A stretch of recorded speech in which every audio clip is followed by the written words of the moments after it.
Bonjour, we are looking at how to pronounce these phrase from French, meaning literally two horses, and it's often designates the name of a Citroën car model.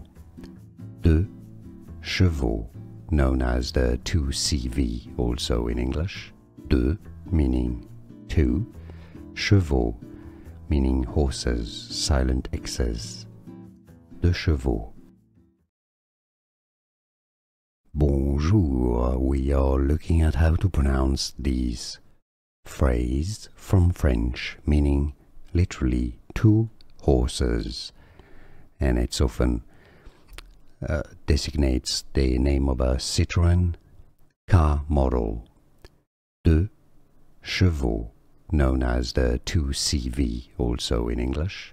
Deux meaning two, chevaux meaning horses, silent X's.